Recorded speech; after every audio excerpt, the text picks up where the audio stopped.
Pretend for a moment that you own a company, and everybody there reports directly to you. What would you like about that? Almost every answer I hear can be summarized in one word: control. Most people like having and being in control. But there is a downside to control: responsibility. While there are lots of positive emotions around the notion of being in control, the responsibility that comes with it can be exhausting. Imagine now that your company grows and it becomes increasingly difficult for you to maintain control and shoulder all that responsibility. Departments get added. Layers start to build. Control and responsibility become dispersed throughout the organization. Next thing you know, your organizational chart ends up being top-down. This structure is typical of almost all businesses. Yet it wasn't conceived by a business person. It was developed by the Roman military. This model wasn't adopted by businesses until the early 1900s as companies started to grow in size, and it has been the norm ever since.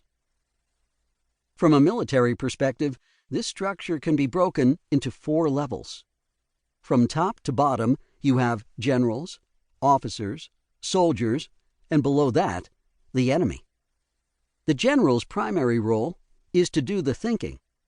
They are responsible for creating the vision and the strategy. The officer's primary role is to do the telling. They are responsible for taking the vision and the strategy from the generals, translating it into actionable steps, and then communicating those to the soldiers. But their job does not end there. Once they tell the soldiers what to do, the officers have to verify that the soldiers actually did what they were supposed to. In other words, they have to hold the soldiers accountable. The soldiers' primary purpose is to do what they are told. This structure works because it enables the generals and the officers to ensure that the things they want done get done. And when they don't, they can step in and take control until the desired results are achieved. I call this structure the hold accountable model. The hold accountable myth. One of the first things I was told when I became a supervisor was that it was my job to hold my direct reports accountable. It sounded simple enough, and yet it wasn't. I tried many different strategies to get them to do what I thought was necessary, and while some of them seemed to work some of the time, none of them worked all the time. I began to realize it wasn't that simple. I now believe that it isn't even possible. Let's start with what it means to be accountable. In the simplest terms, accountability is doing what is expected of you or doing what you said you were going to do within a stated time frame. If you meet the expectations set before you, you are being accountable to those expectations. However, if you fall short of those expectations, you can act in one of 2 ways.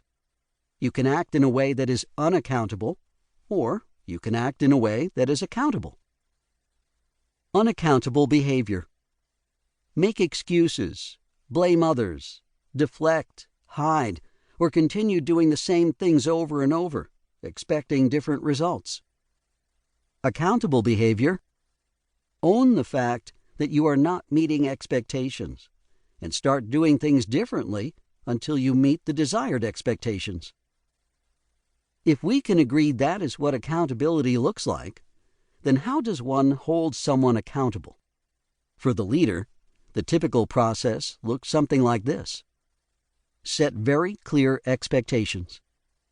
Make sure the team member has the skills, tools, and resources necessary to achieve those expectations. Inspire, offer incentives, or set consequences in an effort to motivate the team member.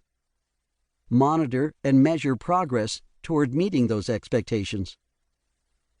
If at this point the leader discovers that expectations are not being met, he or she can seek to understand what the problems are, provide coaching or training, remove obstacles, help the team member use problem solving to tackle their difficulties, find new ways to motivate them.